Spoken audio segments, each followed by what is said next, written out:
So who wants to start first? Hard task. Hard task. No, I volunteer as tribute. All right. Yeah. Thank you, Go for Rose. it. Let's do it. So, because it is poetic expression, I believe you should see my expressions.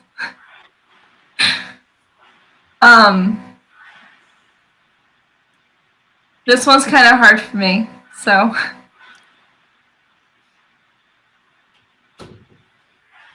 I love you. These words, I remember when they held weight for me. The excitement and anticipation of hearing the reciprocation in his voice, the desire to draw him close and whisper these words of urgency, earnestly. It never came. Fuck you. These words, a rush of sound from the lips I once kissed passionately, a hurricane-force wind shoving us from the cliff of our inadequacy, a widening chasm formed recklessly, the pain of separating what was once inseparable, unimaginably sharp, cutting into my ribs as I struggled to breathe, your hand tight around my throat. I've got you now, bitch. There's nowhere to run. Your knee in my solar plexus, the air escapes my lungs. I fought hard, but now I'm done. Where has she gone? An apparition in the mist, lost in your darkness, the game you have never won. I no longer play along, I no longer listen for your heart song, the beat of which just sounds wrong. Perhaps we held on for too long on my own. I stand strong. Be gone.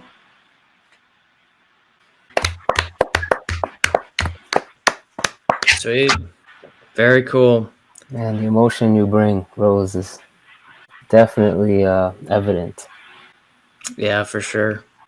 Yeah, I found myself thinking about like how love and hate are the two sides of the same coin. You know, so it starts with I love you, but then it turns. And you see the pain of it, you know, you see you're still grasping on, like I feel like there was a line like I'm holding on to you, you know, like it was like something like I'm holding on to your ribs or something like that. I might be getting it wrong because just my memory is terrible, but Can you post your poem on this side? yeah, that would definitely be helpful. I'm doing that now. Yeah, it kind of hit close to home to me because I have I have somebody in my life that I love that I'm having problems with, and it brought that to the forefront for me. So it's real. I'll say that. Totally, man. Totally. It's one of those sobering, parts of life, parts of poetry, even creativity, where, sometimes you don't really want to look at it. You know what I'm saying? So it's one of those, like, it's that poetry that you desperately need because it sobers you up. It's a very relative. It kind of reminds me of this, how I guess I would consider myself writing poetry in the beginning was because I had no other way to express whatever was like swirling around in me. I was like 20, 21, and I just was like having like a mini breakdown, and I was like pacing around in my room, and I was like, what the fuck? Like, I don't want to like break stuff. And I was like, fuck it, let me just get out some paper and like write. And so I just started writing like, what the fuck is going on with me? Like, what's going on in my head? Later, I called it unconscious tape loops, like these things that just like play around in my mind. And then I was getting like frustrated with like how I was acting with my girlfriend at the time, and then like how I wanted to be, and like these things were matching up, and then going through all these things that had at some time, later I realized these things that I was frustrated with her, and were like just reflections of stuff that I wasn't really looking like at myself, and like I had to put that mirror to myself. But also too, the thing is, like, you can't really get hurt or feel that anger from someone that you don't love. You know, like the people that hurt you the most are the ones that you love. And like, someone could say something to you, and you're just like whatever. But like your significant other at that time, they say the same, just like what the fuck, because it's like this whole history of stuff that you have of your interactions with each other. It's like, they could just say the simplest thing, and you'd be like, "Nah, I know what you really mean. You mean this." but but as you hopefully as you work on yourself, you figure it really has to do with all your own insecurities and how you're just projecting and reflecting that stuff, and the real work is to try to dig into yourself. Last week we were talking about the picking up the scabs of your soul. I really love that imagery. Yeah, so That's this deep. is I got this wrong of the ribs. It's cutting into my ribs as I struggle to breathe, and then your hand tied around my throat. That's what I messed up. But as I was reading this, I saw that at first in this first stanza, you get into this into the urgency and earnesty of desire, this need to be close, to draw close, excitement, anticipation. You load up "I love you" through kind of this kind of remembrance that has the force of nostalgia, I guess. There's a particular romance with that. But then with "fuck you," turning it, it's almost kind of sexual, because there's this widening chasm that's formed recklessly, and yet you're brought so close to cut into the rib, to grab onto the throat. It's this is very close contact, close bodily contact of anger and desperation and fighting, which I is with the rush of sound, a hurricane force, leveraging what you had imbued into "I love you," and then she's gone. She's an apparition in the mist. That, I mean, yeah, that's a good one right there. Yeah, it's intense. That is very intense for sure, and very visceral, the way you constructed that, and you evoked that. I still can't breathe. Yeah, and you know what? It gets out of me. It gets to the bodily sensation of love, that it is so bodily, and that and what the body is its immediate sense. And I always love art that is able to get into the body, because if art should have a kind of phenomenology to it, I think the body is a very direct and effective way of doing that, for sure. And I mean, for me, it was a very effective poem for that reason. Anybody else? Anybody has any other comments there? I like the line, "The beat of which sounds wrong. Perhaps we held on for too long." The beat of what just sounds wrong. Oh, yes.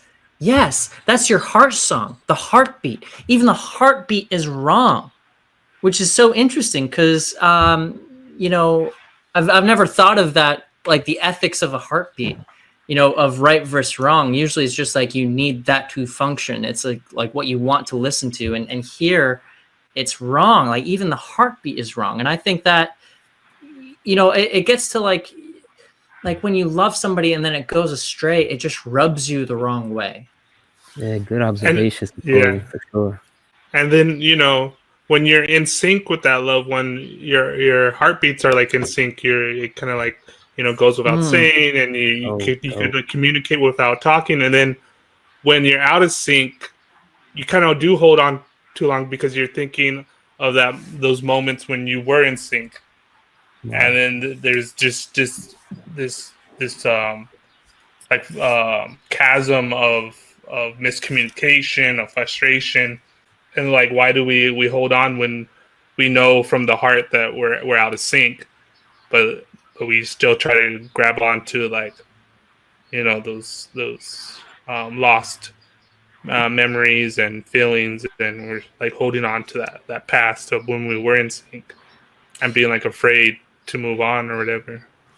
Yeah, and the other thing I'm noticing too is wrong is it's a separate line. It's on its own. And then, but it's interesting because the next 3 lines, which are your last lines, you're echoing wrong, long, strong, be gone.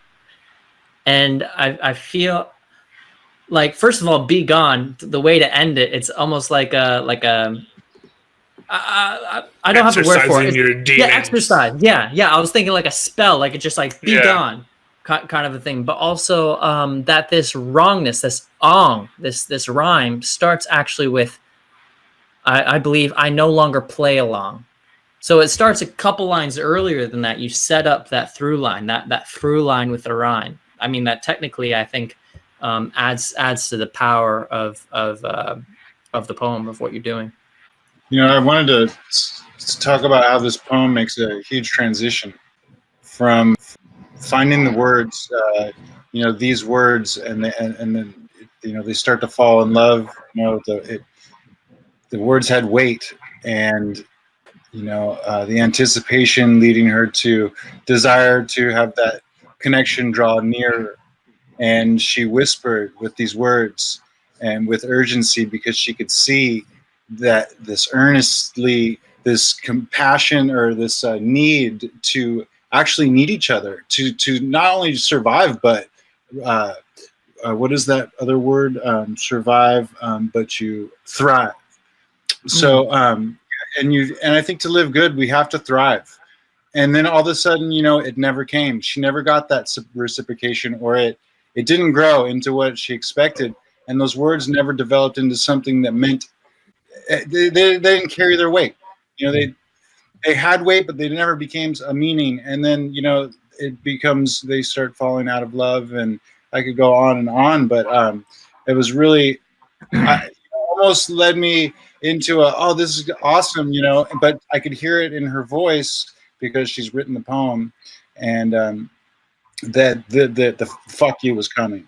And so that happened. And I think that, you know, I've experienced, I think, both ends of this poem. Like I could have, you could have read it to me, or I could have wrote it. So That's it really meant a lot. It was good. I think the hardest part of reading this poem is that it does come from a domestic violence situation. And so the cruelty involved in the relationship definitely weighs on the words for me. I was gonna say the fuck you was my favorite part. I guess that would lead into the bodily kind of. Was it physical? Was it like a physically abusive kind of situation? It was just all around abusive. All around, yeah. Good question, yeah, definitely. There's a lot of violence to the poem, for sure. I'm glad you mentioned that. I mean, you know, because sometimes you wonder, you know, what's behind the glass, the two-way mirror. You know what I'm saying? Like sometimes poetry could have a veil, and you won't really know. But I'm glad you really like opened up about that, because that must have took a lot, and it takes a lot just to write about it. And you've been taken aback, and so, you know, I appreciate you sharing that and putting those words and, you know, and ending it the way you have, because it gives me some sense of like relief. Like, you know, obviously she's looking, you know, she has that way out.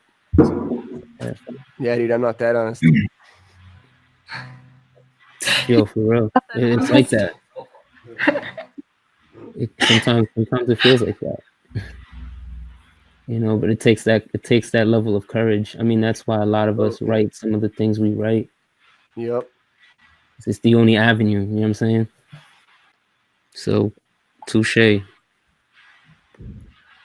The only way to truly end abuse is to speak. You know, abuse thrives on the silence. Wow. Yes. There it is. Yes, absolutely. We had this conversation last night over at my place, that to find the truth in somebody, especially on the internet, because I mean, it's hard to communicate, but these gatherings have been something else, because you can actually hear somebody's voice, and you know, you're actually focusing on the voice, because there is no other form of communication, and it seems to reveal a lot once you get to know someone's voice and their intentions and what they're doing. everything becomes clear. And yeah, the people that are trying to hide something. Okay. Future, do you have a poem to read? I'll read The Devil and I if you guys want.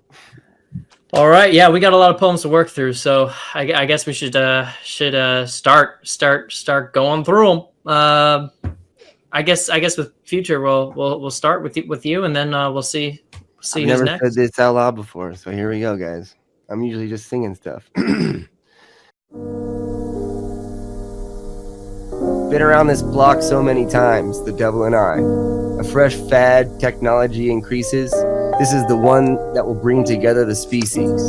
This is the one that will save us, they cry. But me and the devil know better.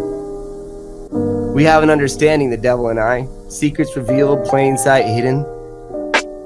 In pages other folks call forbidden. They'd rather memorize headlines. We just sigh and let them, cause me and the devil know better. Every new network for worn out minds. Our attention is the electricity that powers up each new Frankenstein. Gives life to the monstrosity. So, we mainly keep to ourselves these days, the devil and I. We're creeping up and through the banks of trout streams and synthesizer menus. If there were gods, we might give thanks, but me and the devil know better. That's it.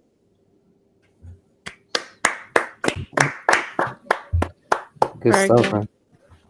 Nice. I linked the poem in the chat if anybody wants to read it. Yeah, that was good, man. I mean, a lot of the stuff I've been writing is along the same lines of that. You know what I'm saying? Like kind of the duality of, wanting to be the change, and then understanding, the comfortability of the now, in a sense. Yep. You know what I'm saying? Totally. So I totally feel you on that, man. That's what I've been writing day and night. So I the telepathy that's working here. It's crazy, right? I feel it. Word up. Yeah, I love anything that's going to. I'll go for it. Sorry. Go ahead, Mac. No. You. Okay. I love anything that's going to bring out the light and the dark and how they have to coexist, the yin and yang and all that. I really I try to do that in a lot of my poems because I want to explore my dark side, which I certainly have, but at the same time I don't want to kind of fall under that that dark, ominous cliche, so to speak, Well, it's like we were saying earlier, you shine a light on it and it's, nothing's ever as hard as it ever seemed, We always freak out about shit that doesn't fucking matter. And it's I grew up so Christian. Yep. And so it's just fun to me because I don't believe in anything, really. I'm just open to whatever. Free thinker. Proof I'm into it. But I like talking about the devil and putting pentagrams and all my shit because I think people should try to feel uncomfortable it doesn't mean anything to me, and it's just hilarious about how much it offends other people, and it doesn't even matter. So I just like to just talk about it like that. It's funny that you mentioned that. You guys, have you heard? I forget the name of the person who said it, but he said, "Our art should comfort the disturbed and disturb the comfortable." Yeah, good shit. Yep. I like Word that. up. It sounded exactly like what you were just saying. Except you can sense the intent. Yeah. I mean, And just the saying the devil and I, that plugs right into that thing, because that statement would comfort the disturbed, and it would disturb the comfortable. That is just inherent to that idea. Yeah. Nice. Word up, man. Kind of reminds me of my reality. I come from a family of mostly born again Christians, and I got stacks of books on paganism and witchcraft in my home that whenever my family's over, I feel like I have to hide. Yo, that's funny as hell. That makes three of us because I come from a very religious background too. So I do the same thing just to provoke. I mean, we're all, we're all provokers in a way, you know what I'm saying, as poets, as free thinkers. Yeah, I think a poem should provoke. It should, I mean, just to make it exciting, just to I mean, one of the challenges of writing poetry is like how do we engage readers? How do we get them to involve? And I guess that's one of the challenges of media in general, which is what this outrage economy is about. And I think this connects into your poem because you say there's a stanza here. Our attention is the electricity that powers up each new Frankenstein, gives life to the monstrosity. And I found, I mean, if the prompt, and this was a prompt poem, if for those who are not aware, so this is connecting the network of language to the network of blockchain. And I thought that was fascinating, a fascinating, to me, this is almost like the thesis of the poem because there's also a cursive element too, because in order to read poetry, you have to give attention to it. Yeah. Thanks, man. Yeah, and the other thing I was noticing, interesting, just like the kind of negative, or just the approach that has to technology is a fresh fad. Technology increases. Technology increases, seeing it as a quantity rather than qualitative. I think that's a little bit of a hint of how you're seeing things, and how we see blockchain is like about math. It's about, just the building of it. There's a quality to it that people talk about it, but then everybody focuses, and this is unhealthy, about the quantity of what's the price, what's the volume of trade, how influential this is, and it is important. But when people only focus on the increasing, you get, on the quantitative aspect, you get these kind of very kind of monstrous, elements come out. I like how many times can I sell it? Right. I like how this monstrosity sort of gains life, or it gets its value from the attention that we give this system. If we didn't do that, this monstrosity wouldn't come to life. And that she's kind of playing on the sort of the value element of, which was sort of alluded to in the prompt, of like the value of currency, or like Bitcoin that sort of comes out of blockchain. Yeah. Maybe with like poetry or something like that, with writing, I actually cannot do that kind of work with anybody else in the room that like knows that I'm doing that. I can go to a cafe, I get that. Yeah. I'm also the type that I can't like study with other people. I can't do like study groups. Right. I'm just gonna talk I was like to you. that too.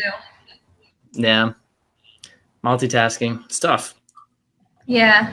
I kicked out my friend. I could do this because I couldn't have read if he was in the room. Like, yeah. Sometimes you need that isolation, you need that aloneness to keep your head clear. Definitely. And I think actually I remember hearing, oh man, one of those Monty Python members, I forget his name, the really tall one. I can't believe I forget his name. Anyways, he was saying that that's what he thought was the key, that he had to close the door, that he had to be isolated to get like anything done. And I think that that's something that keeps with me on that front. I can relate. Yeah, definitely. It's like when you start a piece of art and somebody comes by and interrupts. It's just like they pull you out of that flow, and it's hard to find it again. So I got this theory, like if I'm ever working on a piece, don't interrupt whatever you do, because I want to finish it. And if you interrupt, it won't be the same. So. Yeah, it's like, well, we're social creatures. So it's like when there's somebody else in the room, I feel like there is a little part of you that's dedicated to awareness of them, that if they're not there, that that little piece is actually redirected back into the work, and you're just increasing kind of, your brain power and focus with that. But the other thing that messes me up also is like, okay, so if you try to ever perform on stage or something like that, you have to go through this real-time creative process in front of all these people that all of a sudden have like a direct kind of connection with what you're doing. That's pretty tricky. That can be tricky if you're used to working by yourself. That's such a good point. Like a passion point, like who can understand the passion that you experience, especially if they're just interrupting and seeing you in the process. The process is more than just a visual thing. It's an emotional, mental place that's I think a lot of us see it as like this thing that we anticipate. I do. I wait for that urge to just hit me, and I'm never sure where it's going to hit and when it's going to hit, but when it does, man, I go straight to the computer and put it out, or get a piece of paper out and write it down, Oh yeah. Right. I'd love to elaborate on that too. I mean, like being a father, a husband, that trying to find that like serenity, in the sense of like creativity is so hard. Like I'll tell you right now, I'm from New York. My times of serenity are taking transportation. Like when I'm taking a train, I'm writing, I'm reading, I'm on my own. You know what I'm saying? When I'm taking a shower, I literally keep my phone on the ledge, because in the shower is one of the places where I create so much. It's like a sitting with a therapist. You know what I'm saying? Like I'm in my thoughts, I'm letting the water run down my back. I'm in the zone. You know what I'm saying? Like, so facts, y'all. Yeah. Right. Here, When you're here in LA, it's the same thing as where I writing metro. I used to have to go take the metro like a long ways, like all across LA for my job, and that's all. Like I remember, I would even have like a book with me, and I'll find it funny if people will like come up to me. I was like, "Oh, are you in class? Or are you like you're in school?" And this and that, and then I was just like, "No." He's like, "Well, then why are you reading that?" I was like, "I'm just reading it to read." I was like, "Why are you writing stuff? What are you writing? Is this for school?" And I'm like, "No, I'm just writing to I write." always think that. I was finding funny. I feel like having kids, you got to be more creative and finding, a way to let that out. I mean, I got 4 of them. Oh, and wow, that's so. No. Okay. 3 out of 4 no. Do not interrupt mama. Oh, dope. I can relate with you. I'm glad we have other parents in the room, because that's so true. I mean, some of my moments of creativity are my children's like wittiness. Like my son, he says the craziest things, and I literally write them down. Yeah, so it's you have to. You'll forget. Moment, right? Totally. Man, there's so many things. Like I used to actually use Facebook, and I put so many of the quotes on Facebook, and so every now and then I'll go back and I'll see them, but you really do forget them. It's so important to write them down. Totally. Oh, that's one of the advices I remember from my professors in college, is they were saying with writing, you have to write it down. If you're like laying at night thinking like, oh, I got a story idea, I'll remember it in the morning. You will not remember it in the morning. Right. You have to write it down. Oh man, it's crazy how this room clearly all relates with that. Like, dude, we live that every moment as an artist. You live, that same experience where it's like, yo, moment of creativity is solitude. You know what I'm saying? Right. Is time to be attentive. Yeah. So a lot of the time, my time is when I'm driving, and I got a recorder on my phone, so that like if I'm driving and I can't write and I got something going on in my head, I can just speak it, and if I want to, transcribe it later, that's cool and all, but at least I got it. Oh, that's dope. Hell yeah. I don't know if you guys believe in some philosopher shit. What's that? I don't know if you guys believe in signs, but the minute you guys finished that, I just realized that envelope on the floor over there and that little hint of green coming out from it is actually a bunch of money on the ground. I just realized that I had a bunch of money. It was under my nose the whole time. The best realization. Right? The best you can have. Thanks for being there with me. Oh, shit. Man. Send some tokens this way. Oh, Yeah. Mac, I got my Curry Hobo shirt today. Dude. Yo, Curry Hobo. you should Sound like a post turtle. a picture of that, man. You should I did. He Oh, you did? did? You didn't see it? I didn't see it. What kind of friend are you? I'm a friend who's not there. It's okay. You're imaginary, anyways. Yeah. To all my imaginary Whoa. friends. Infinitely. And I want to see this. You know, it was so cool getting that sweatshirt because I love that I was able to take a shirt and like post it and be like, look, this is real. Oh, nice. You got a good shirt too. I like that. That's one of his earlier. I mean, I remember him posting that design back when I first started, like around when I first met him, like around like October, November. It's cool. Yeah. It's like a vent or something, right? It's a dude hanging It's out like with I was looking fire at in a barrel. yeah, fire in a barrel. Old drum. Yeah. Yeah, that's a cool one. Man, I got more to say about that devil bit, but I think you know we do have to move it on. Yeah. Matter of fact, like I got a joint that could piggyback off of that. Sweet. So I got a poem called Young Heathen, and it kind of follows the same tenets of what Future Human was talking about, the duality. The world can crash, yet all I fantasize is about her mouth scaling my erection. Bombs keep dropping around the globe. However, I don't want this explosive Netflix binge to end just yet. Countries face water shortages, while I bathe under unrestricted waste.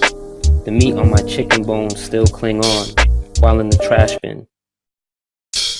All the while, I am pastful, I am gluttonous. My lights maintain power, despite the fact that over 1 billion live in the dark. I am a young activist with passive convictions. I am a young heathen from Babylon.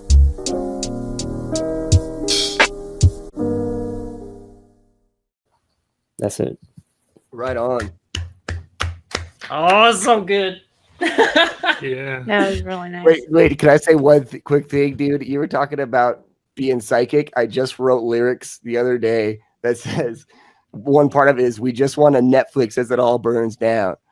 And I just totally heard that in your poem a little bit. That's telepathy, dude. We were just talking about that. You know what I'm saying? Like, this is where the synchronicity lies, like in this chat room. You know what I'm saying? Yeah. And this goes to this whole point, I think, of both of you guys are hitting on different sides of it, is we're like in this attention economy, and we have all these things like just like grabbing at our attention. And so much so that majority of us have forgotten the power of our attention, the power of our own will, our power of our own thoughts, of power of our own creation, the power of our own will and stuff. And that, you know, like in yours, the Young Heathen, it talks about like your attention's getting grabbed by all this stuff while you're not paying attention to the more real physical stuff like happening.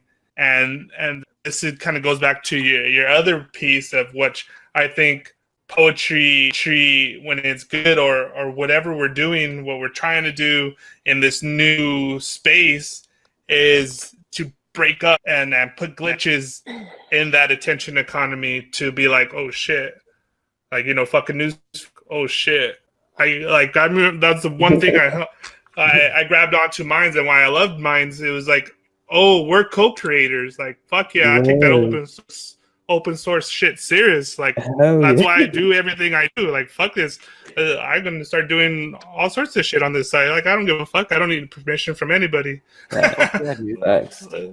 Yeah, man. I mean, yeah. So I felt the energy when Future Humans shared that. I was like, yeah, man.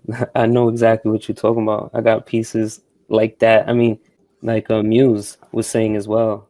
I think as poets, it's we just kind of hone in that duality. You know what I'm saying? Because it takes a special type of outcast to dwell in their have inspection, and with introspection is duality, is a mirrored process, battling with yourself. So that's kind of what this whole piece was about. It was just like, I am an activist. I do associate as though, but sometimes I am passive. Sometimes I am, sometimes I am comfortable. And I acknowledge that, that the fact that I do want to change, I am actively making changes. That's why I'm on this platform. Yet I do have those moments when I'm high as hell and I'm watching Netflix and I'm like, fuck, man, people in Yemen are getting bombed right now. You know what I'm saying? Like, it's real. I really like that line. Like, I'm a young activist with passive convictions. I think that's my strong. favorite little line. And it makes it like where it's located in the poem. It's a great sort of conclusion in it. It sheds a lot of light on all of the other lines. So if you read back, if you start over and read the poem again with sort of that one line in mind, the second time you read it, it's just even stronger. Wow, that's dope, man. It's what's I think particularly strong about this whole kind of concept is that you say that I'm a young activist with passive convictions, and yet to be a poet and to remark that's not passive. That's putting out a message into the world.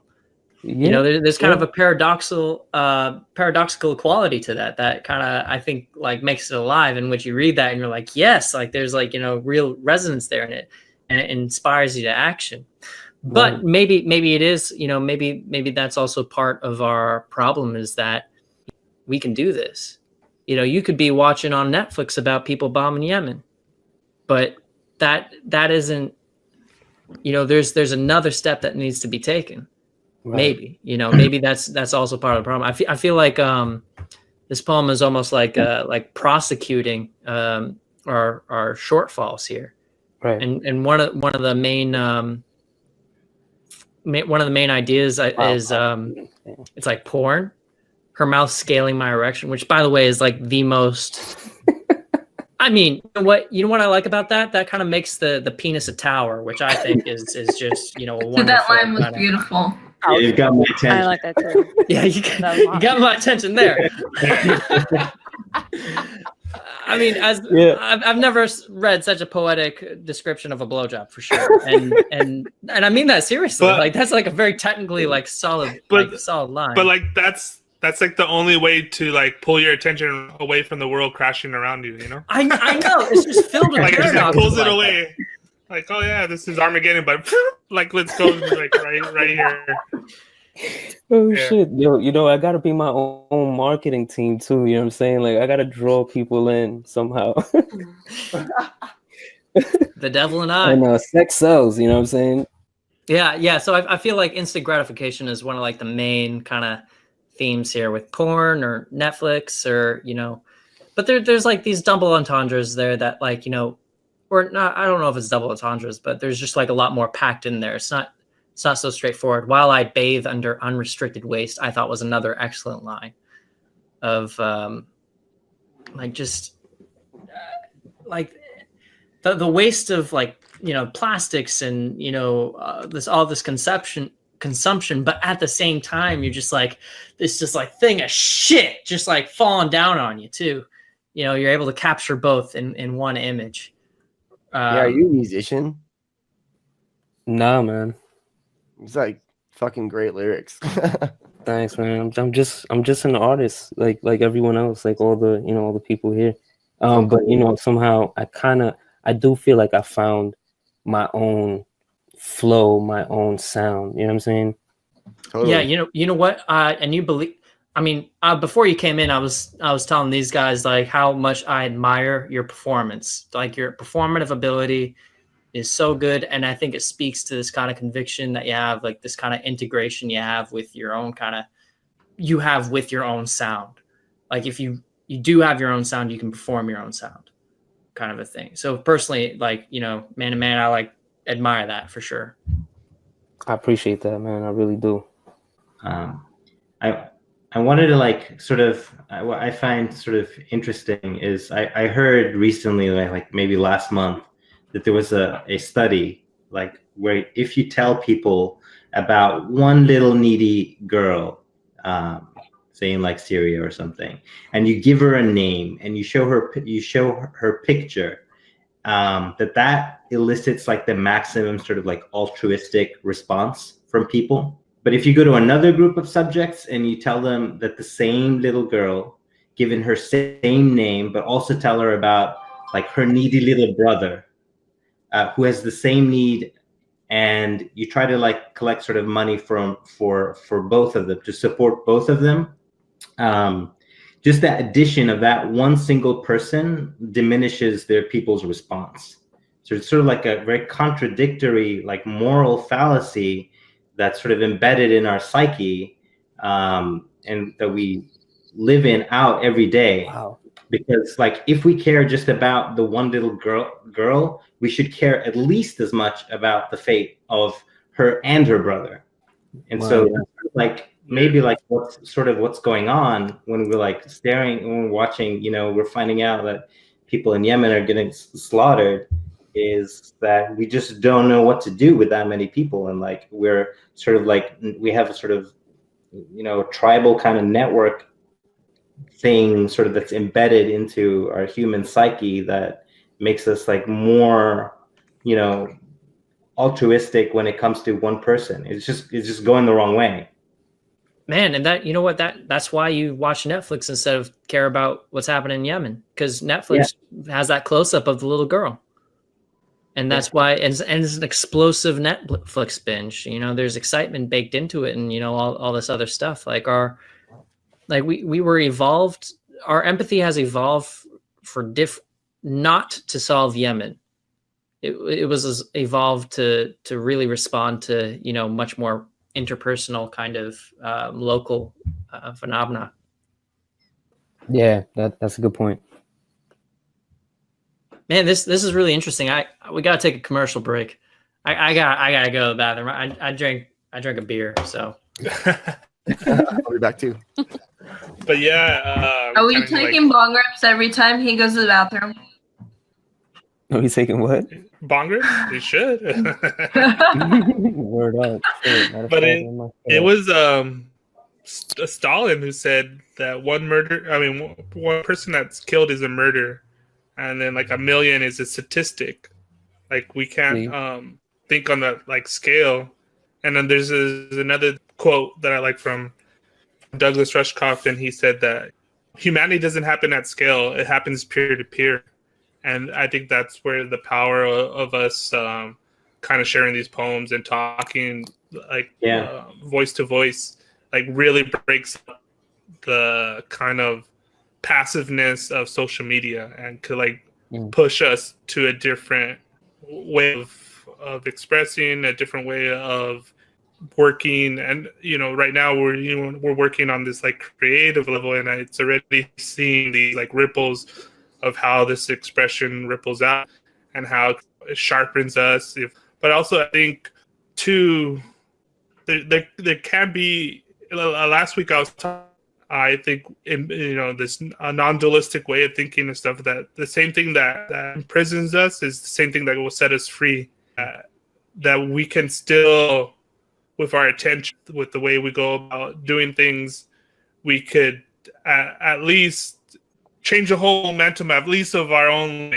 It ripples out, and that as we feed each other, like everything I feel like everything on social media is kind of like this fast food or this like waste, but we're trying to feast on some nutrition here. At least that's what I try to do. And I this is why I put so much effort into the video edits, because I don't want these things to just be temporary and like fade away. Like I want us to engage back into them. I want to like honor them.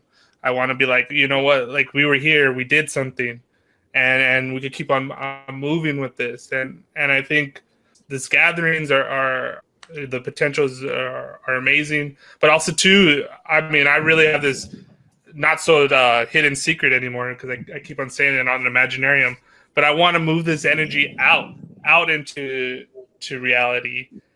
And I think we could do it, and we could still with our attention, be honest with our attention, and work peer to peer. And I think it just scales up decentralized. I think that's how it's supposed to be, going back to like this blockchain thing, and how cutting out the middleman and us interacting with each other with our words, with our poetry, with interactions and sharing and being vulnerable, being funny, and everything, the whole spectrum of humanity, that we could create this ecology of ideas, this ecology of expression, this ecology of art, and that we can, at least for us in this moment and in its temporary autonomous zone, create this more healthy environment so that we could be more ourselves and share this peer-to-peer interaction of ourselves.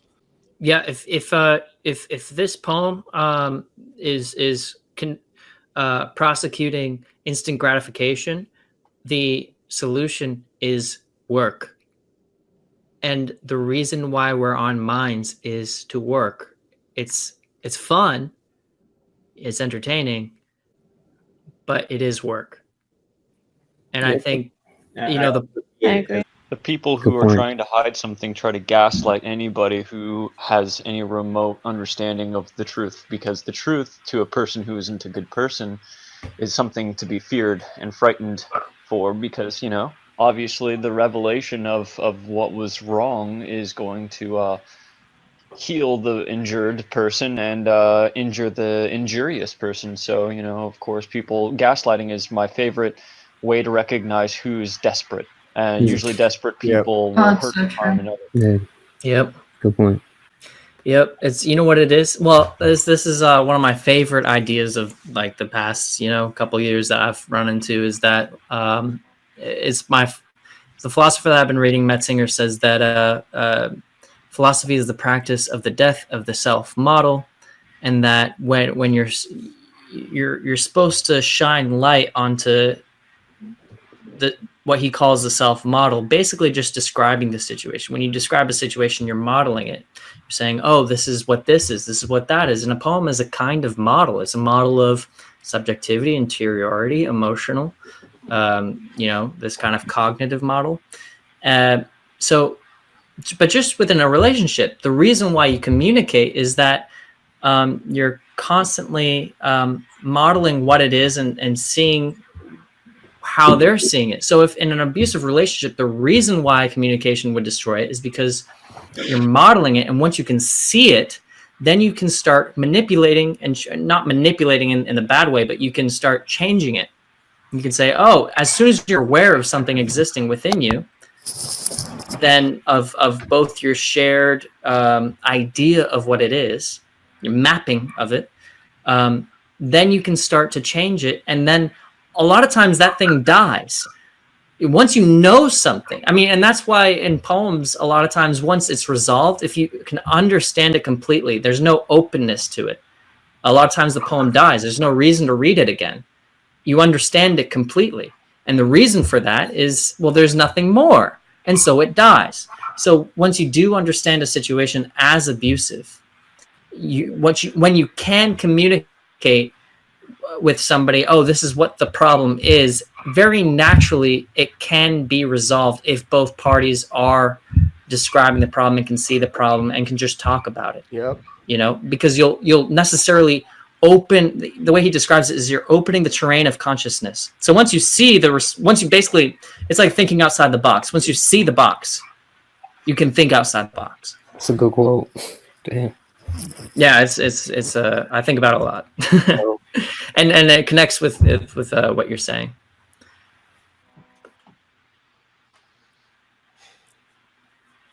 Yeah.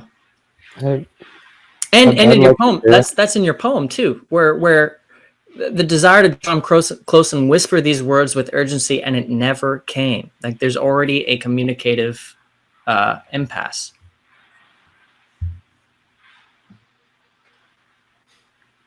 Telephone. That's the hallmark of an abuser, is that they don't want to face the truth. They don't want to change, and if you challenge them, They see it as a threat and not as a challenge to become better.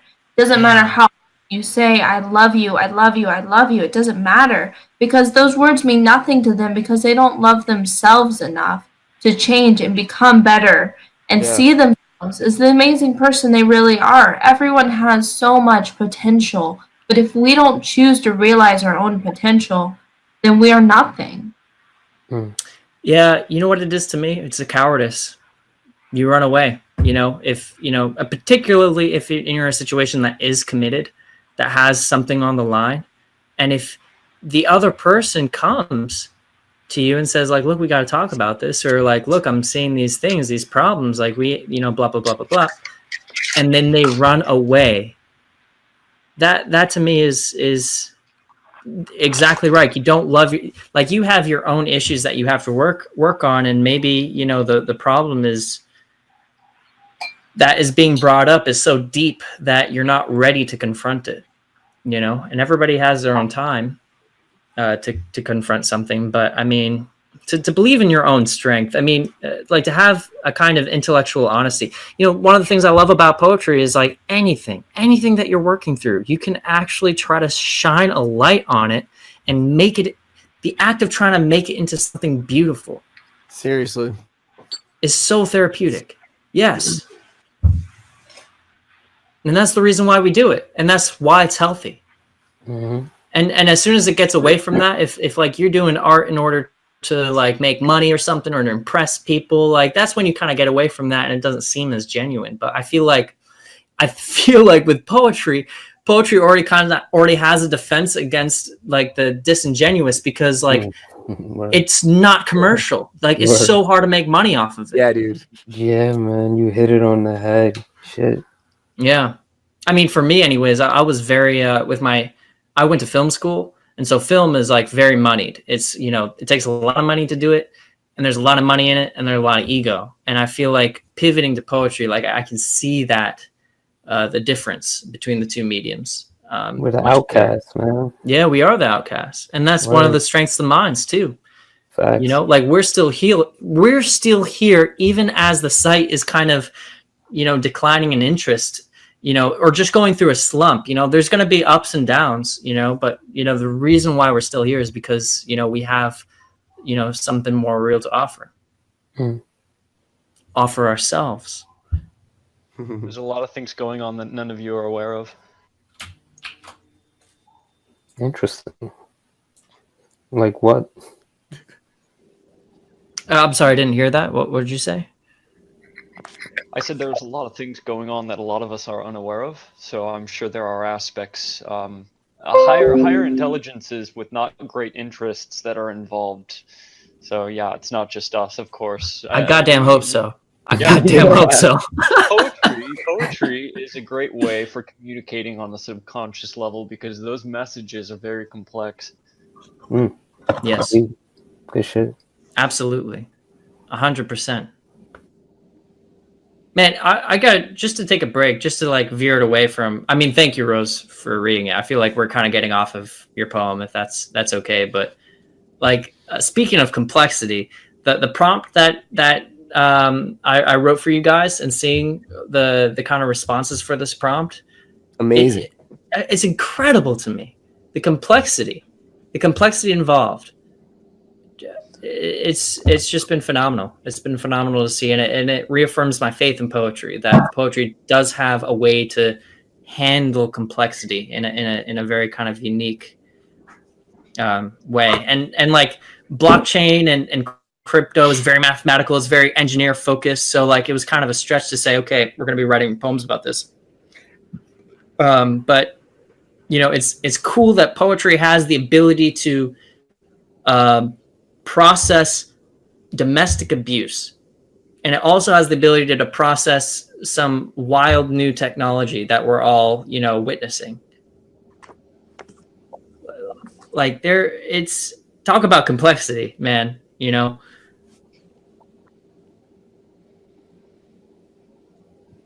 Maybe even too complex to talk about. I'm gonna start like we can't live stream about this. This is something to think about and put in a poem. Like, this is terrible. Just nice Yeah, to I mean, hear other the people other day that we were like reading do this Pluto for their Jason's own poem. sake. You know what I mean? Like, it's so therapeutic.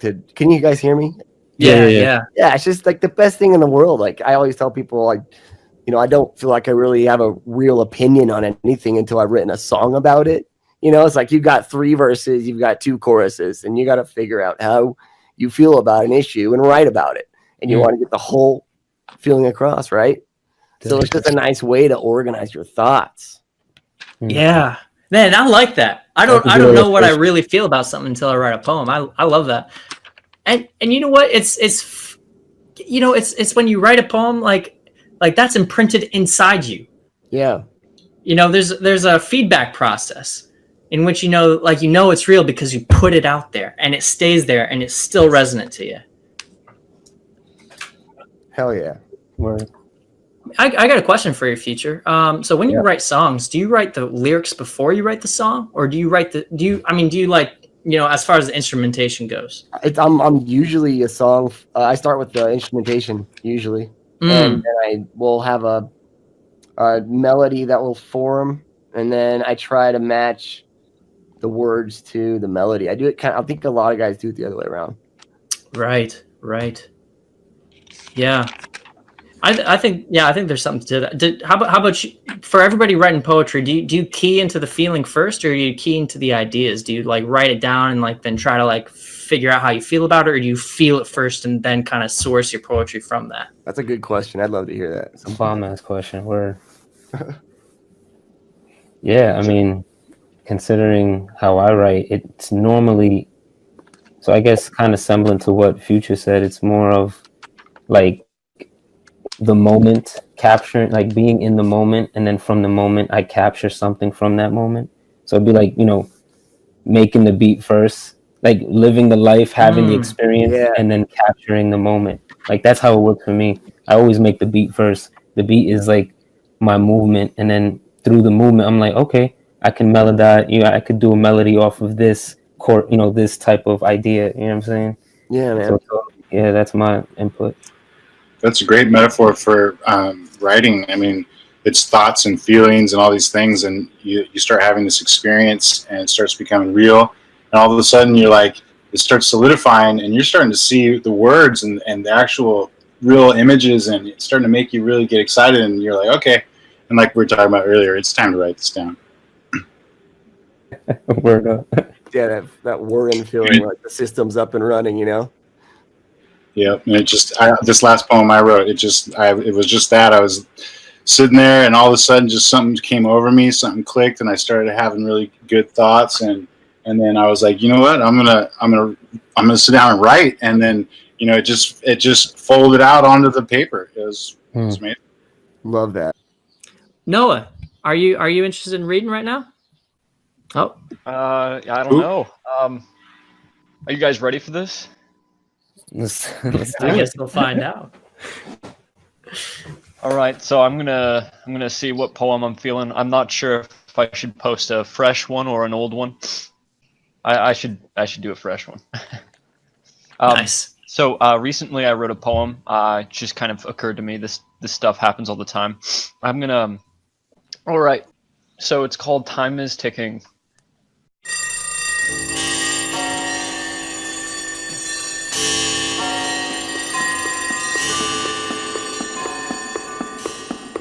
I live in a clock, tick tock.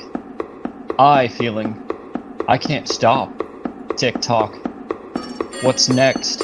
Only I know. Whoa, oh no, but I'll tell you if you must know. Yo, I wanna know. Are you sure? It will make you grow. Oh, I don't wanna grow, I wanna fly. So high, you know. Grow your wings, I know. No man. I'm too slow. I want to go. Beware. I want to share this feeling. Oh, I grow because I know. So go. You know. And that's it.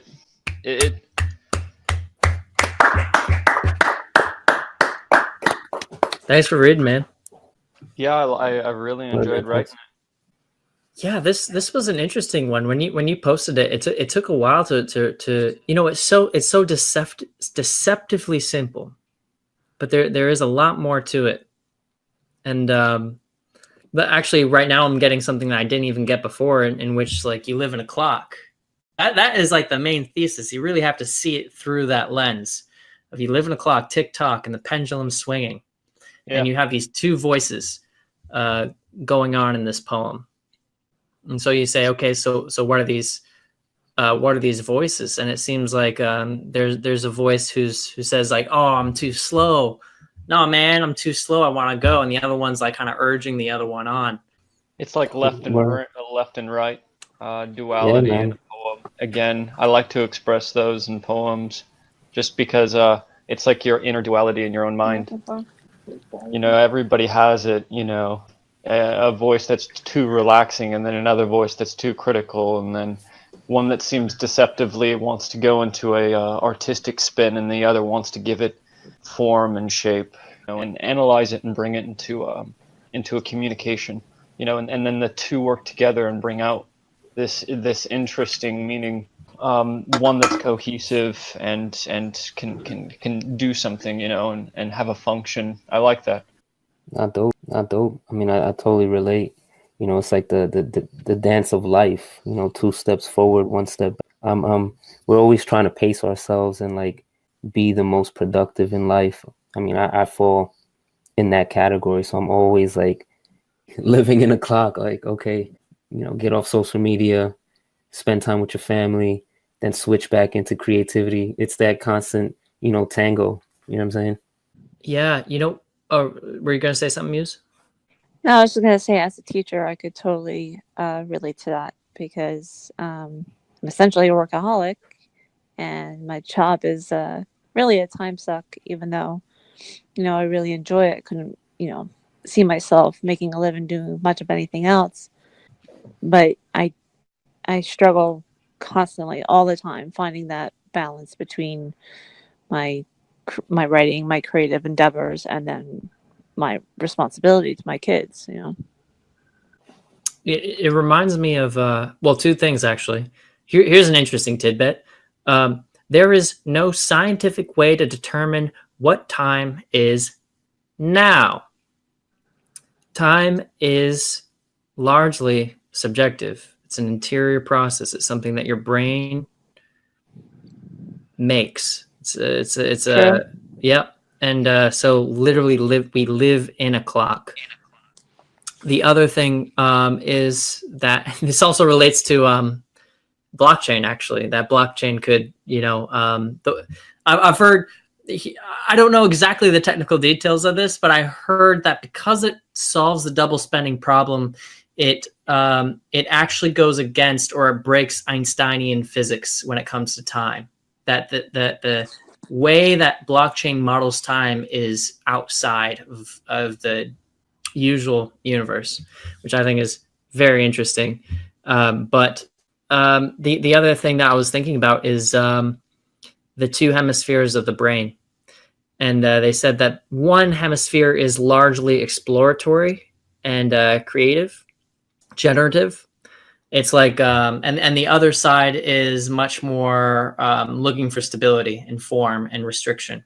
And it kind of goes with your TikTok kind of thing. And you can actually sense this in yourself if you are trying to perform. If you have like something like performance anxiety, you can see this like this flaring up of trying to force or control yourself. And that's, the part of your brain that's, not generative. And it's not a good place to create from. You literally cannot create from like a willing, like they discovered it by these 2 hands. If you're unstable, one hand is searching for something, and one hand is like trying to explore the environment, and one hand is looking for a place to stabilize the body.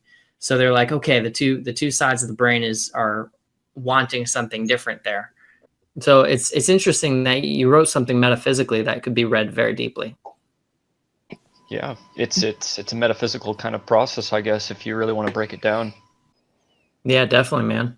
Makes me kind of think about this like constant battle between the realist and idealist in your head. because The realist sucks, the man. realist says be responsible, commit what you need to commit to, and pay your bills and all that fun stuff. But then the idealist is like, I just want to be in a room for hours, just writing, drawing, and just being let the fuck alone. Yeah.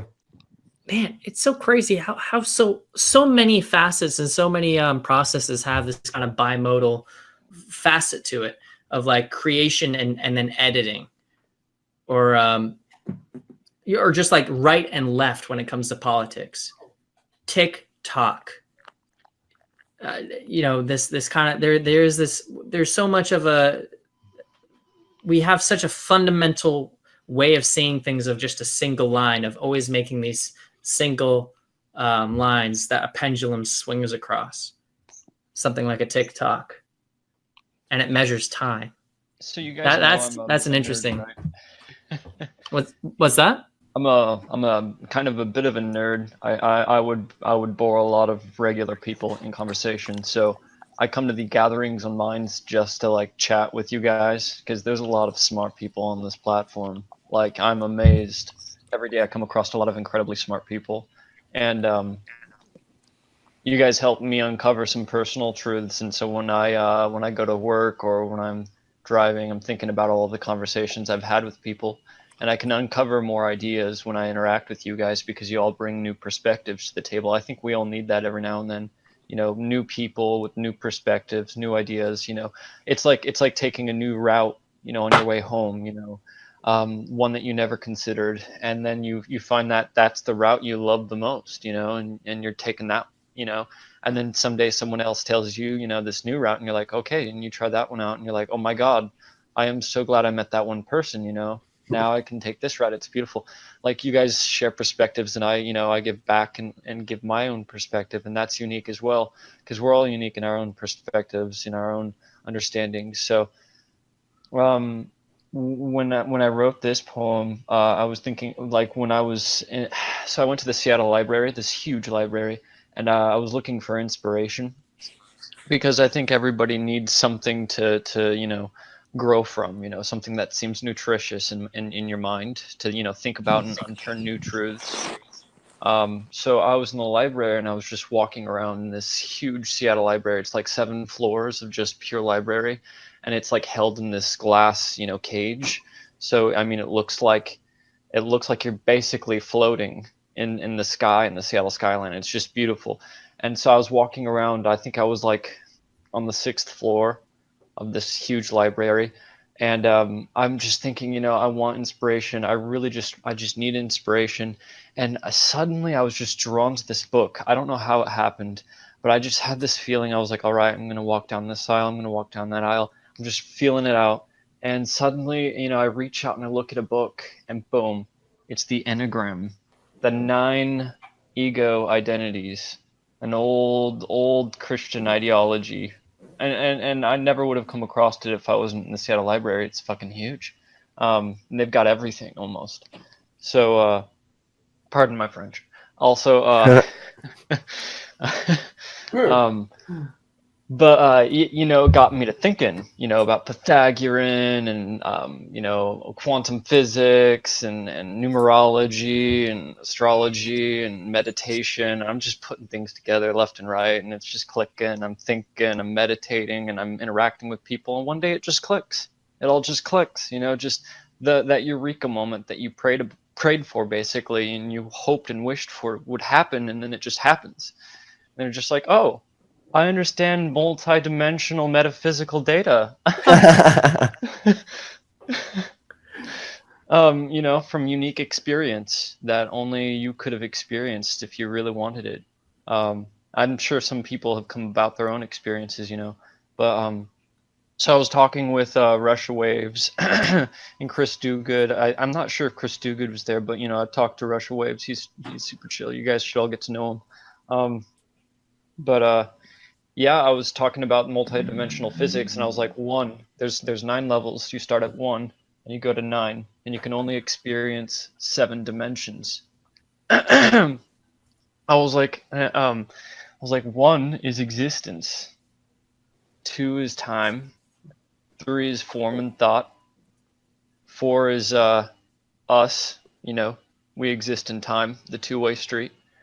5 is the perspective you hold in existence to that two-way street. That's where things get interesting. 6 is the collective of all the individual perspectives that could ever have or ever will exist in the fourth dimension. That's 6. And then the dimension above that is pure information, like the information that all multidimensional reality is projected through. And then 8 is the replication of that process said through information and the participants involved in the matrix, kind of. And then 9 is the universe, the collective all, the direct connection to the individual, the next step. And it repeats through a very complex cycle of us adding to the dimensional physics of the creative input-output, only possible through the collective, participation built out of time. So I was like, yeah, so there you go. When you die, you can have access to the 5th and 7th dimension, because the 5th would look like a 2-dimensional plane of existence, which a lot of people in the metaphysics are like, oh my God, I saw this Mandela and I rushed into it and suddenly it became 3-dimensional reality. Oh, and I was like, well, that's because you were viewing the 5th dimension, the one we're in, from the 6th. Huh. Wow. Yeah, there are states of awareness and consciousness that you cannot articulate. Yeah, that you can always experience three points. Yeah, that's interesting. And you know what? Here's an interesting kind of perspective: is that the universe is not necessarily intuitive. No way, dude. Our intuitions are built by evolution in this kind of limited, like the goal is to survive, like functionally. It gets more complex than that. Definitely, the rabbit hole goes deeper. Yeah. But like the second dimension of time is that oscillation back and forth is like the fundamental. Like from the 4th dimension, you have a two-way street. You've got forward in time and backwards in time, and they both go infinite. And because of that infinite, creates an infinite what is it called, like potential energy barrier, and the observer just the slightest interaction with the two infinite variables is enough to keep it in perpetual motion for eternity. But the minute you kill all viewers participating in that reality, the field collapses and everything starts over. Wow. I've been working on something, and I don't know why I was working on it just before this. It's still not finished, but it has something to do with all this.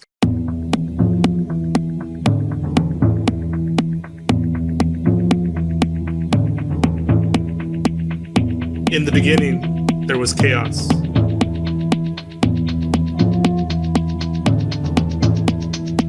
Until the sound broke free.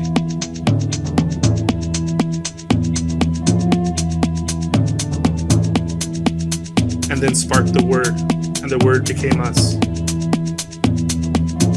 It starts with a sound, playing with sounds.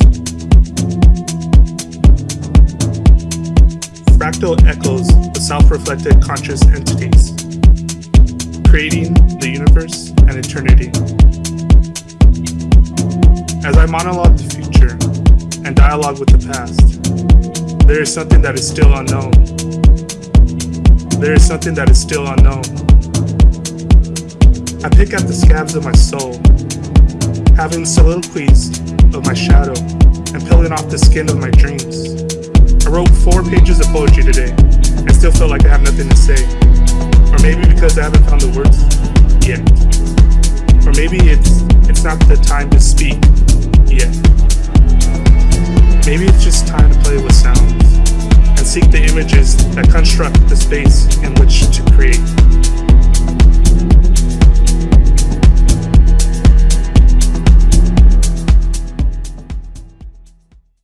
Okay, I'm done.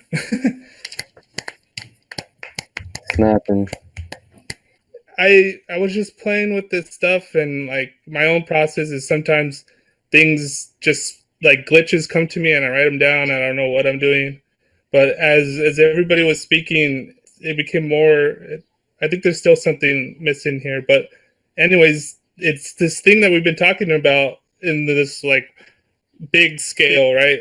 So the chaos is the potentiality of everything, right? And then like a sound breaks free, like a signal, but it's not until it becomes like this information in the word, and the word is us, and then like it collapses into us.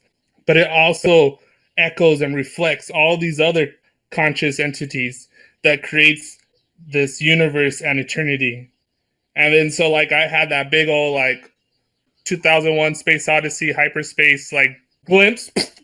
Then it collapses down on myself where I'm like struggling in between, where like I literally was going through my old notebooks and dreams, and then peeling off the skin of my dreams is like, okay, looking at like old writing where I talk about eternity, I'm like yelling at eternity, I'm playing with eternity.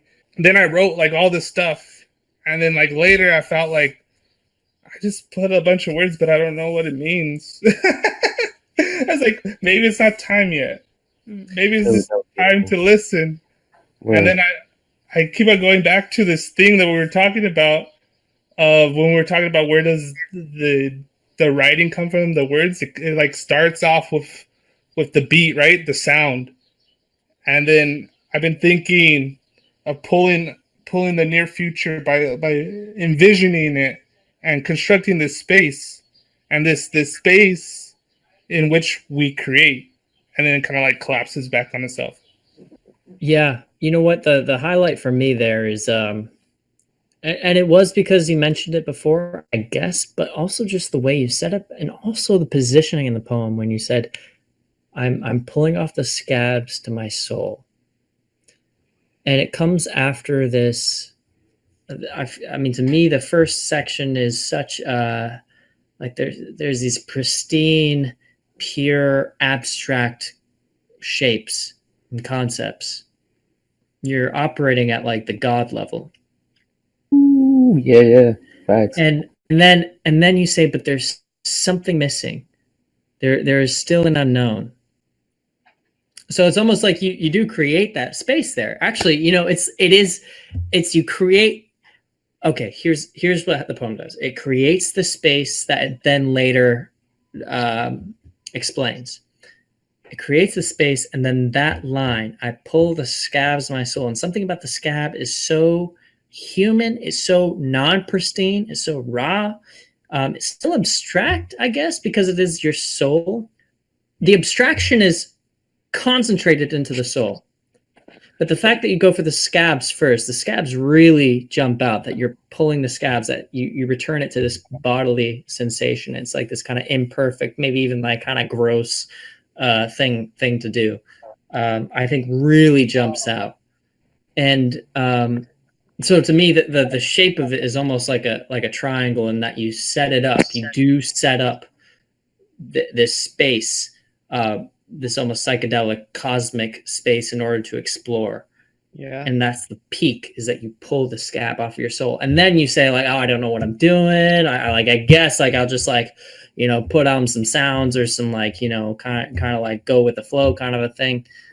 Very interesting poem for sure. Yeah, just think of nature. It's chaotic, man. You know what I'm saying? Those vibrations are chaotic. It doesn't know what's going to be in its way to bounce off or ricochet in which direction.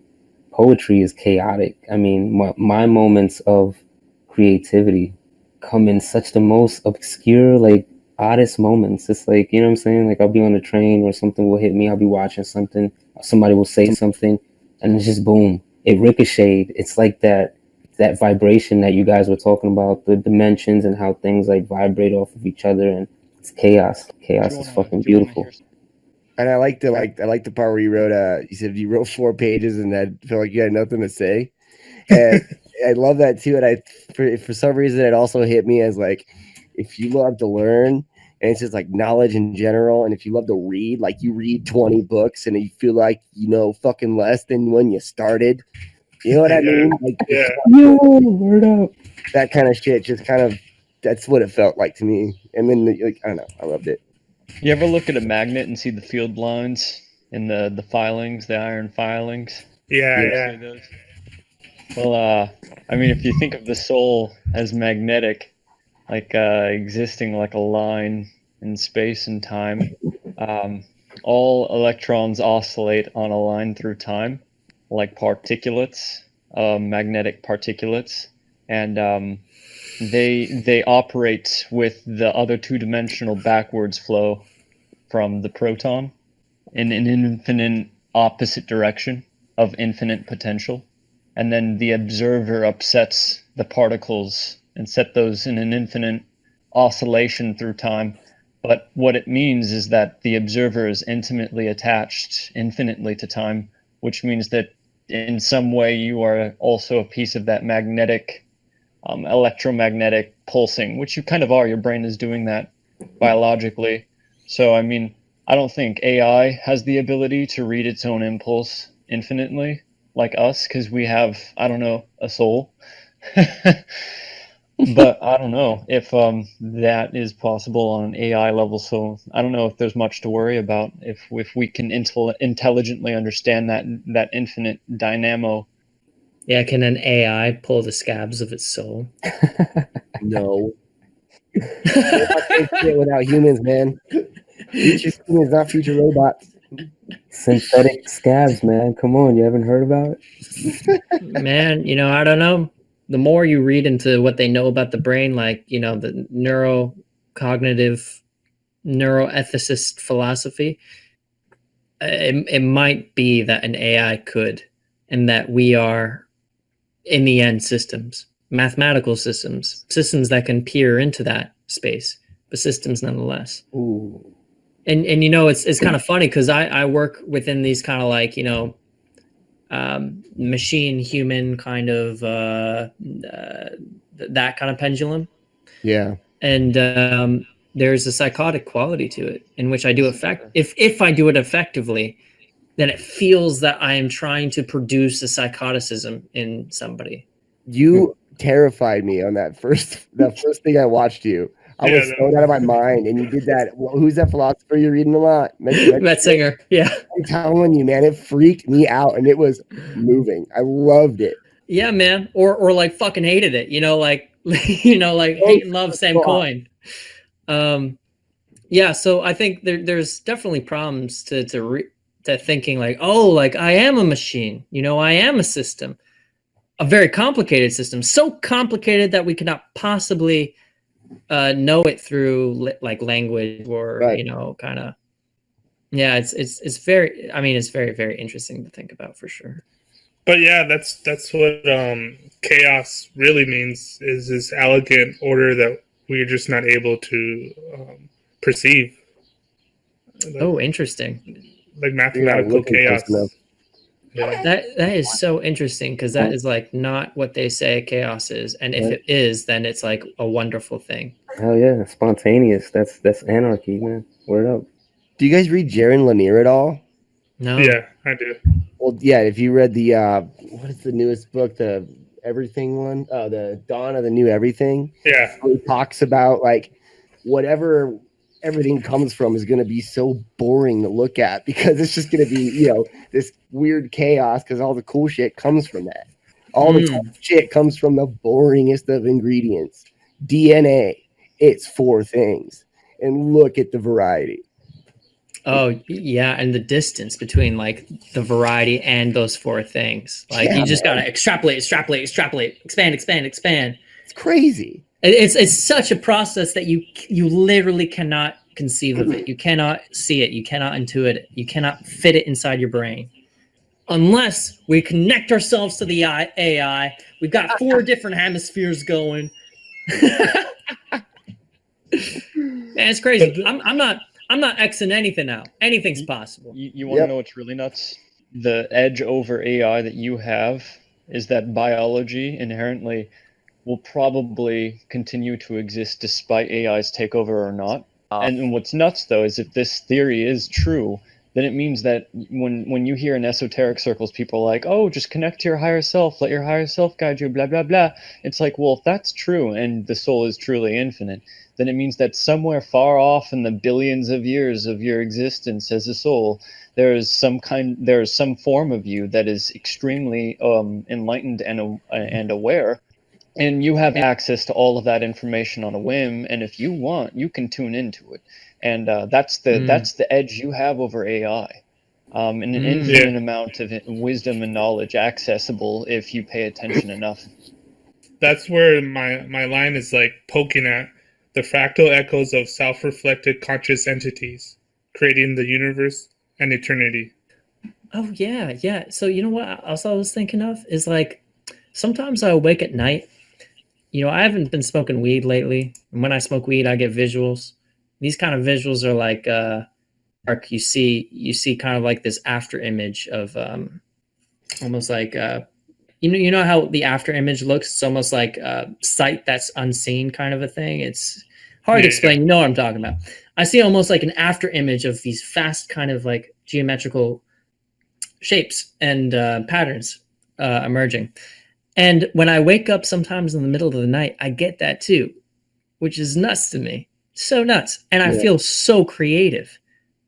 You know, yeah, man. And I think, you know, I was thinking like, you know, what is happening in the subconscious is perhaps geometrical and mathematical like that of like, oh man, have you guys read some of these?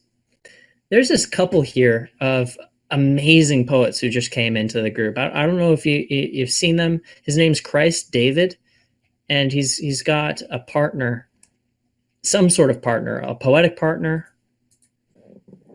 Well, Anani Sophia posted this poem that to me, the way this poem works is basically it's very long. It's worth the read, but it's this character who's crying, and that crying serves as a thread as she goes through all of these kind of dreamlike, surreal, poetic metaphors. She slows down time and stretches it out, and I almost feel like I realized that perhaps, you know, we're not usually aware of our subconscious. There's like a layer between our conscious and our subconscious experience.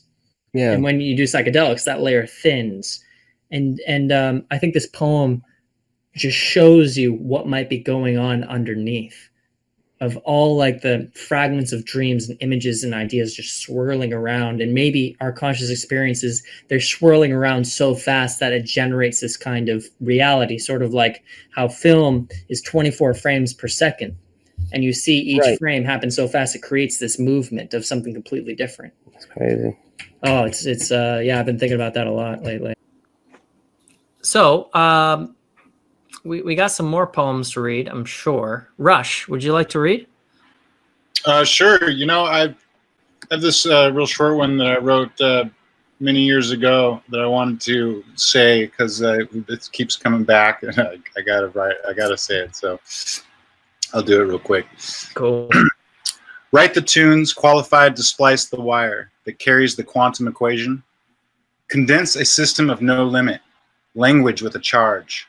A trail of words that combust, creating wind to spin eddies in the crust. Shake it loose and it won't drift away.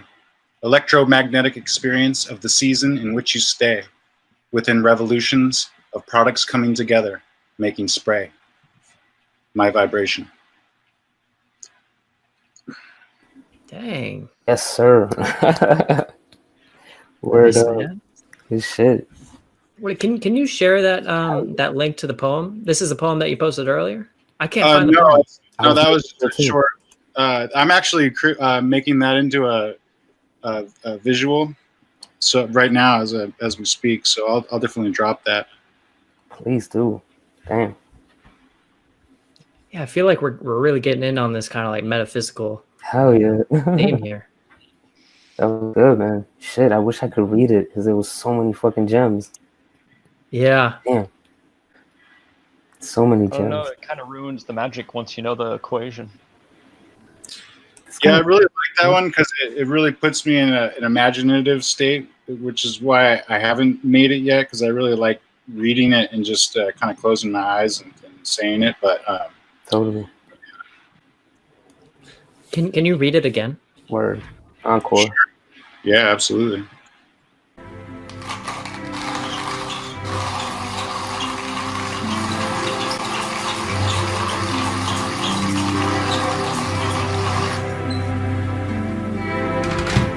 Write the tunes qualified to splice the wire that carries the quantum equation. Condense a system of no limit. Language with a charge. A trail of words that combust, creating wind to spin eddies in the crust. Shake it loose and it won't drift away. Electromagnetic experience of the season in which you stay. Within revolutions of products coming together, making spray. My vibration.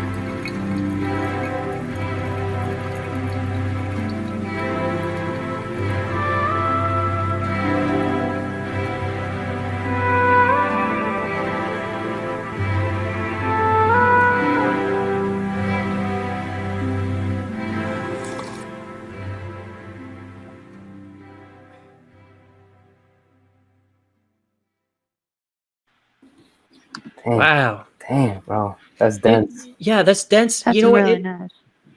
Yeah, it's different than your the other poems that I've read of you. Wow. Good shit.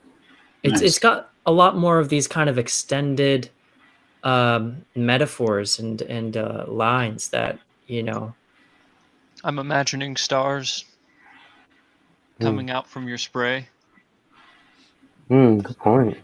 Yeah. I Yeah. mean, if you Yeah, think good about it, visual. every body is an electromagnetic unit. The core of everything has a positive charge, and the crust, the exterior, has a negative charge. And the larger the body, the greater the discharge between the two, which is the sun. I Good like way to put it together. the greater the discharge, and someone had a discharge there. It's true, huh? Yeah. But even on the way you were speaking it, it's like the sound carries this kind of like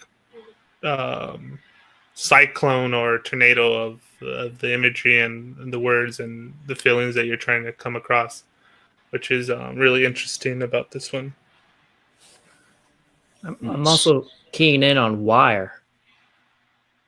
There's like a loose wire or a wire that's sparking. Yeah, spliced, right? Yeah, at the very beginning, write the tunes qualified to splice the wire that carries the quantum equation. Mm. So we're all sitting here as writers, and we were talking about earlier about how we really are just we're trying the best we can do, and we write these little poems or tunes, and we're trying to fit our whole bit of existence into this quantum equation that's almost limitless, and condense a system of no limit. Language with a charge, a trail of words that combust, creating wind to spin eddies in the crust. We all affect each other, and like Noah was saying, I really have been appreciating being here in the gatherings and learning a lot from folks. Everyone's got a different little spin on life, and it's worth. It's priceless. And so you shake it loose, but it won't drift away. It's that electromagnetic experience of the season in which you stay within revolutions, products coming together, making spray. Yeah. Good angle. Yeah, that was a good evocation of that for sure. And definitely puts you in that creative place. So you say when you read that, you've been repeating it to yourself, and that just generates this feeling of creativity for you. Yeah, it is one of my mantra poems that I'll just say to myself when I'm, working or whistling away with my day. Oh man, that's gorgeous. That's awesome. Yeah. Hell yeah. And it's cool because you're talking about this kind of impossibility of the task. Like the task is so monumental. We're trying to fit so much into words, and yet the poem demonstrates generation and spark and charge. It reminds me of the edge of the universe.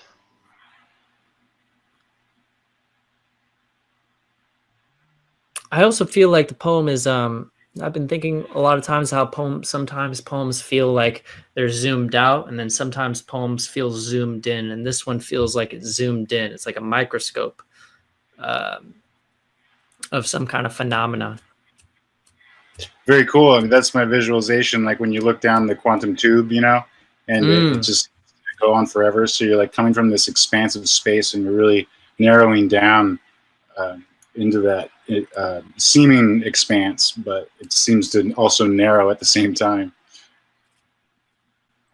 Sweet. That's great. Congratulations. Nice. Thanks for sharing, man. Yeah, for sure. I'm looking forward to when you post. I see I3 over here raising his hand or something. Yeah. Oh, hey, what's up? I3, what's going on? Kate, your mic's off. Oh, and he's disconnected. Yo, let's keep it going, man. Let's keep it going. There he's back. Smartass. How about that? Does that work? Yeah. Yes, it does. Excellent. I apologize for that. I accidentally kicked myself out of the room. Oh, shoot. I didn't want to interrupt because the conversation you had previously was very in-depth, and I decided just to make sure there was a break in the action. I have an experiment and a social curiosity.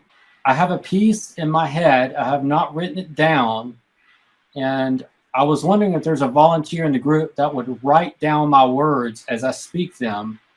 I am attempting to do a real-time poetry slam without memorization, without writing. These are my thoughts.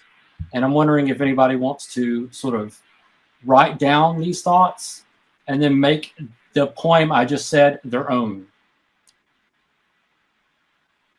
Any takers? I can try my best. That's pretty cool, man. I do it. I will speak it slowly, and I will only do like 1 or 2 stanzas. And from there, what I would like for the group to do is collaboratively finish the poem, and then that poem is now part of the poetry group. Do I have any objections on that? Sounds legit. Yeah, let's do it.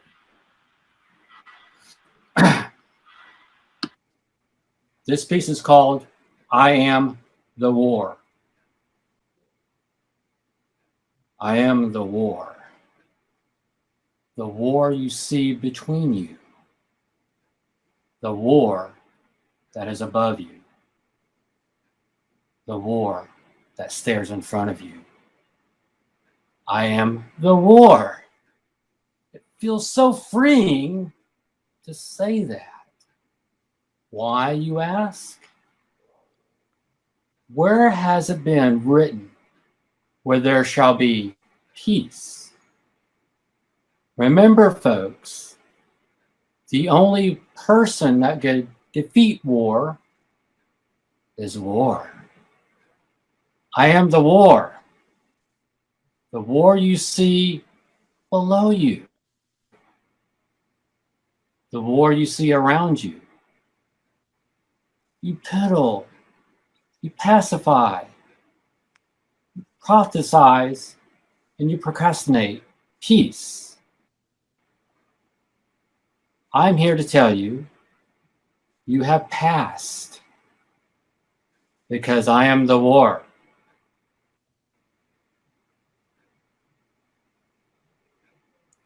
And I don't know where to go from there. Wow. I need you to complete that. I love that. That's awesome, interesting. dude. Thank you. That is interesting.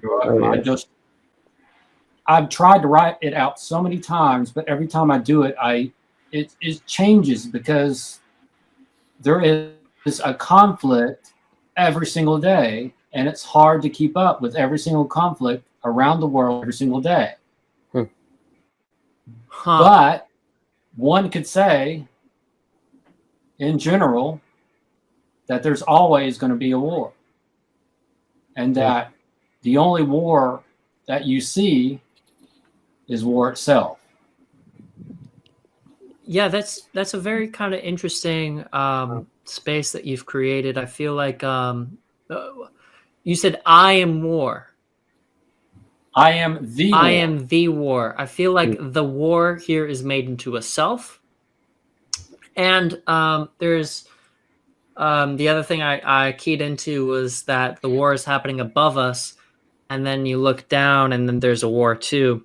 And I feel like we're kind of in this war room of omnidirectional war, where everywhere you face, there's war, and it's kind of this world of war. Oh, it's kind of like a world war if you think about it. But world as in a media world or perspective, like a world view. Self prophecy. You know what I'm saying? Yeah. Yeah, that's dope. Hmm. It's dope. I mean, when you think of society, how everything is a war on something, a war on drugs, a war on terrorism. It almost makes you wonder whether that is a byproduct of conditioning or that is a real cohesive, harmonious thing. Like, where does it? Is it us or is it? You know what I'm saying? Yeah. And war also it's not just individual conflict. War there's a collective I think quality to war, that it's many different actors in war. Like there's fronts to the war. There's supply lines. There's engines, war engines.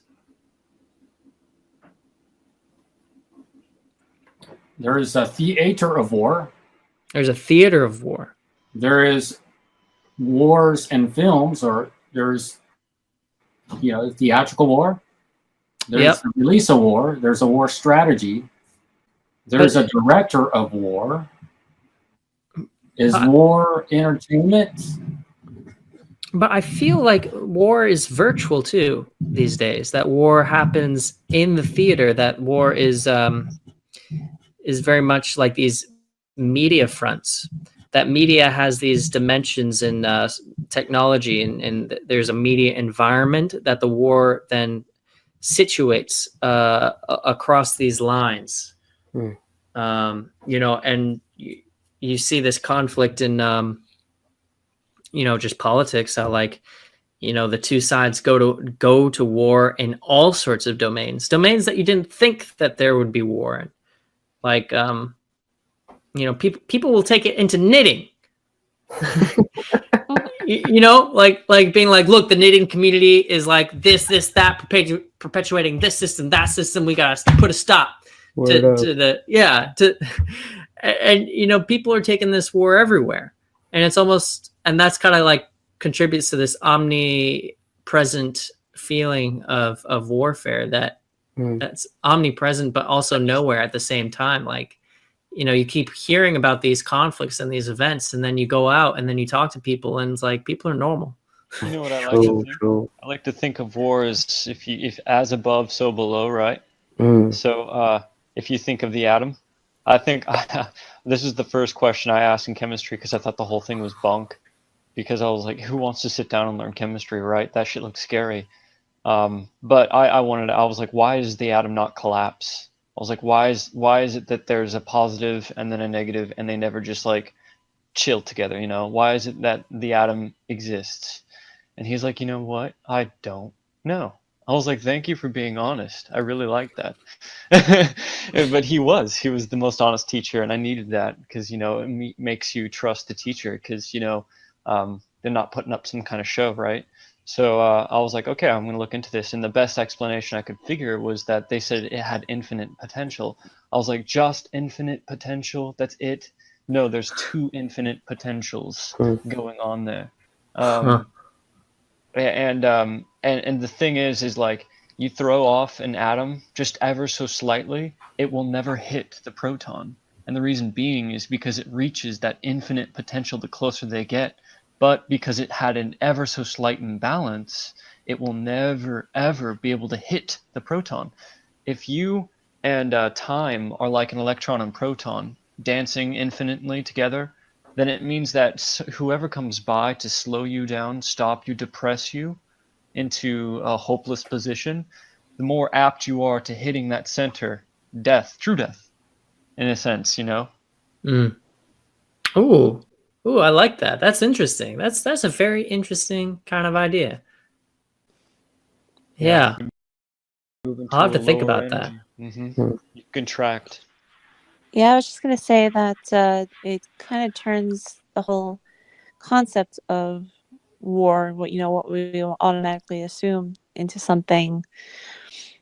I don't want to say more positive, but I guess we could. But we think of war and we think of people dying, we think of people being injured, or feeling the effects, PTSD and things like that. But we're all dying, and we're all, if we're not hurting each other, we're hurting ourselves. And there's no win and there's no lose. It just is. And I feel like that poem, really brings that out. That's Yeah, an interesting point. yeah. I mean, it's almost like the ego, the the war is the ego in a sense. You know, Mm. like Right. like war is just an antonym or a synonym for conflict. Conflict doesn't have to be bad or good. It could just be neutral. It could be, hey, I have a disagreement with you, and we're going to talk about it in a rational way. But then when you get to the immaturity of the ego in conflict, that's kind of where war kind of comes out of. You know what I'm saying? So War it's is almost like, contraction. right. I mean, you're not actually alive if you're not in conflict. I mean, that's kind of the way I see it. Yeah. And through competition. You can feel alive in harmony.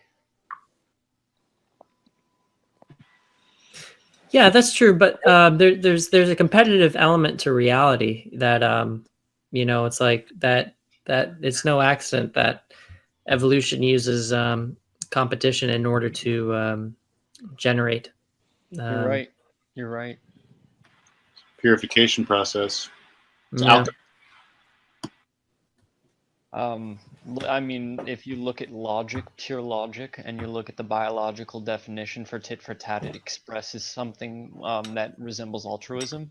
And that's the fundamental nature of the best gaming strategy for winning. That's why in biology you see the most successful strategies for survival seem to be those who are communicative in social groups that give the appearance from the outside inward. It objectively looks like altruism, like ants, bees, bird nests, mammalian circles, like us. We just have a flaw that we've kind of varied away from our best strategy of survival. So we just got to fix that. I just finished this awesome book called The Evolution of Beauty by Richard Prum. He's an ornithologist at Yale. And he was talking about this other side of it where beauty can evolve for the sake of it.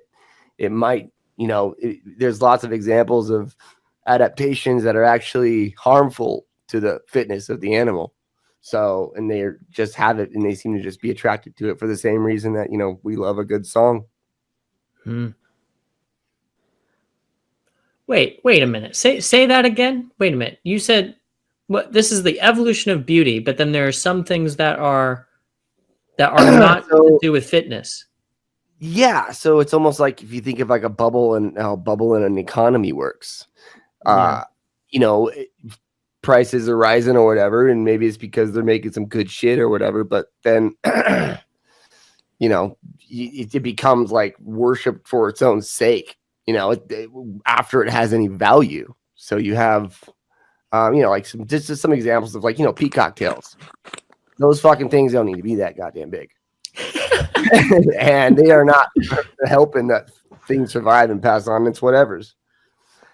So there's a catch. Yeah, to frame everything in like the terms of a display that like basically is like an honest suggestion that like, hey, my genes are good. I mean, no, I can't believe that that's Anyways, that's what the book's about. It's like there's two sides of it. So it can basically, maybe it started as something that was beneficial, but there's a lot of reasons to just, there's examples in nature of things just evolving just because things seem to just have like beautiful things just like we do. Right.